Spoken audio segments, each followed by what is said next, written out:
Good morning and welcome to a new episode of Thinking It Through with Tia. Today I'm going to be doing something a little bit different, so we will see. I was just told that I need to have a conversation about what the healing journey looks like, but the way that I'm supposed to do it is I'm supposed to describe what I'm seeing. Okay, so I guess the Spirit is going to give me an example of what healing looks like, and I'm supposed to describe what I see as a story. So, for anyone who's really having a hard time with healing, this is just, I guess, a way that is supposed to help you see the journey from a new way, a new perspective, and maybe help you in some way. I pray that it does. All right, so let's see. All right, Spirit, what do you want me to see? All right, so being able to come into the point of desiring to heal is like picking up a lantern in a room full of darkness. You know that you're still surrounded by darkness and you don't know what's in the darkness in some areas, and in other areas you do know what is in the darkness. So you know to avoid some places, but there are places you might have to go that you don't know what's there, and you have this fear that it could be bigger than what's where you're at, or it could be safer, but you just don't know.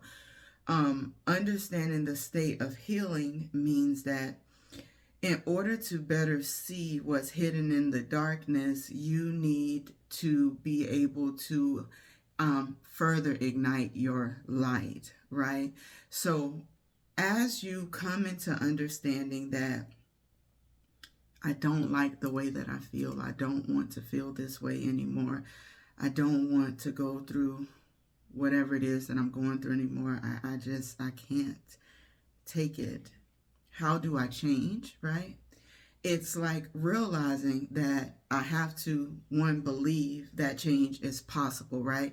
And the moment that you believe that change is possible, the lantern ignites brighter, right? So now you have a little bit more clarity with what's going on in the darkness. But as the light ignites more, with clarity, you realize that, oh, you also have tools available to you to heal or to go deeper into the darkness. So you realize that, oh, wait, I'm not as alone as I thought that I was, right? I realized that there is more than what I thought was in the darkness. I thought that the only thing that I could see in the darkness was the things that frightened me. I didn't realize that there were things that could help me inside of the darkness, but I wouldn't be able to see them until the light shined on them, right?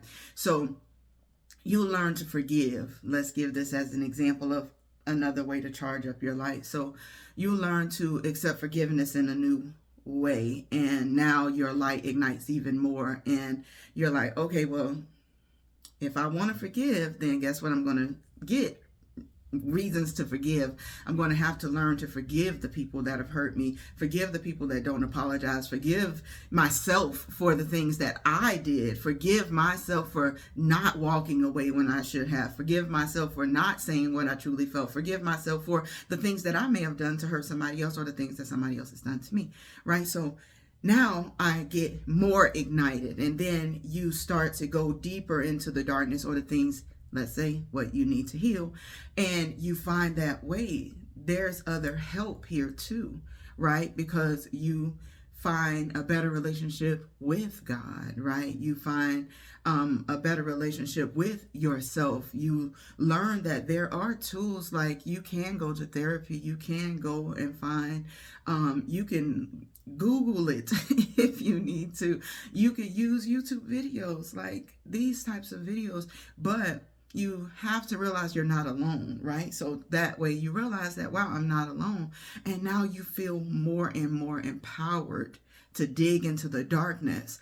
But what you are starting to more so realize is that the more that you cut down into the darkness. So what I'm seeing is like a person kind of tunneling through a path to try to get out of this dark space. So they're tunneling through the path, but as they're overcoming all the obstacles that are being placed in front of them, light is expanding. Therefore, the obstacles don't seem as hard because, yes, they're still there, but they can now see it's not all darkness because they have become the light. They've awakened the light within them. They don't need to hold a lantern anymore. They have ignited themselves enough by loving and forgiving and accepting and being present, right? So these are the obstacles. You can only learn to do these things by being presented with obstacles that make you respond in a manner that gives you a chance to do it, right? So you can't expect that healing is going to be, I forgave, so now nothing should ever hurt again, or I forgave, so I should never have to feel that feeling again. No, you're going to feel that feeling again, but you're going to know how to deal with it better, right? So this person is now tunneling, and they are now at this wall, right? So what I'm feeling is that even in the midst of your healing, you can run into dead ends. You can run into walls, but when you remember your tools, you have ways to get through, because I see a person picking up, I don't know what it is, like a piece of metal. They're like hitting it with like a hammer or whatever, and it's cracking. So whatever it is cracking open. So it's like when you run into the wall, you want to make sure that you can keep pushing. The wall doesn't have to be the end. You can push through the wall. Just find a way if that's what you need to do. Okay, so the wall is opening and it's falling into a tunnel. So it's like a tunnel, and in one way you can see light behind you, but you can see that there's nothing but a wall there. It's like the dead end to the tunnel, and then the other way is nothing but darkness. So healing means you could stay safe in your place of healing. You know it's nothing right there but a dead end, a wall over there, and it's safe. You can see there's nothing around. There's no harm near it. But do you want to be in that box the rest of your life, or you want to see what else is out there in life?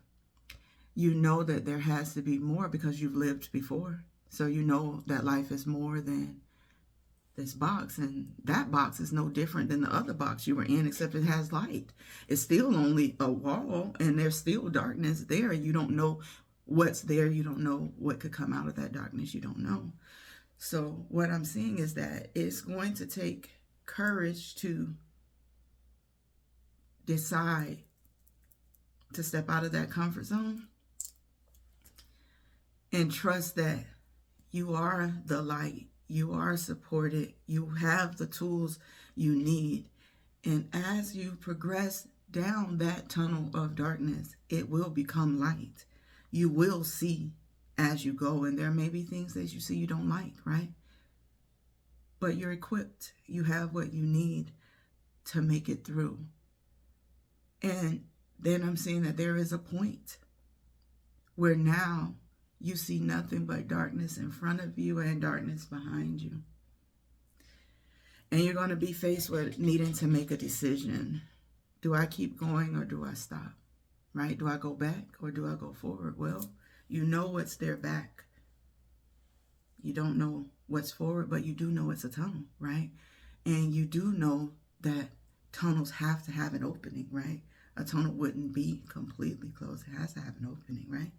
So maybe it's time to consider maybe that I'm not fully surrounded by darkness. I'm in the middle of the tunnel. If I just keep going, I will begin to see more light. And if I see more light into the distance, and I am light myself, and we're coming together in the midst of the darkness, I will make it through. Okay? So this story, it just feels like realizing that the healing journey is not easy, right? Because even when you get on what you think is the other side of that healing, right? When you get to the place of fully getting out of the tunnel, and now everything expands and there is just this humongous light, right, that shines on you, and it's like this land of potential. 1010, a land of potential, right? It still can be frightening because your mind will think, well, what if the darkness comes back? Or what if I don't know how to live in the light?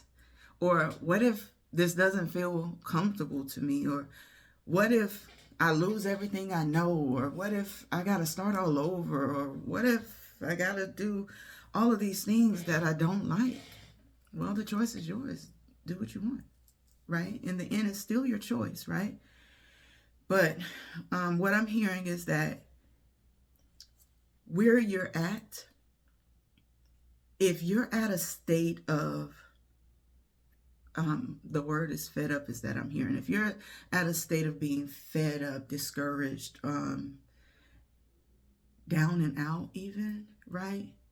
And you know that the reason that you're there is because of the way you choose to think, the unwillingness to take an action, the fear of failure or success, the fear of missing out. So you don't do for you because you're so busy trying to be a part of everything else. You know that the reason that you're in that place is because of whatever, something you're doing or not willing to do, right? So what I'm hearing is, in that place, you know what to expect.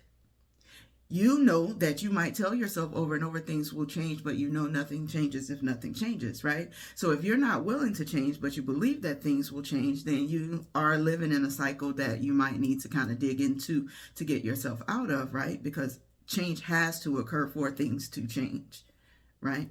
So what I'm being shown is, if you stay in this place, you're 100% certain of what you will get from that situation, the same thing that you've been getting from it.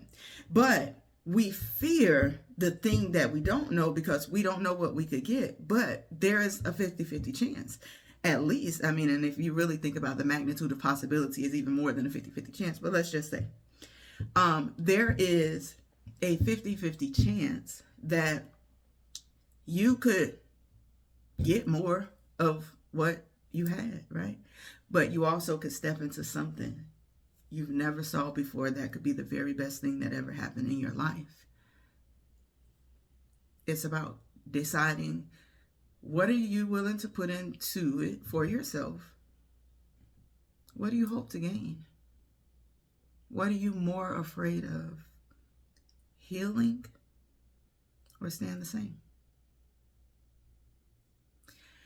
So I don't know whose that message is for, whether it's for everybody, whether it's for me, whether it's for whatever, because I didn't get to hear it before I did it. So I'll hear it when you all hear it.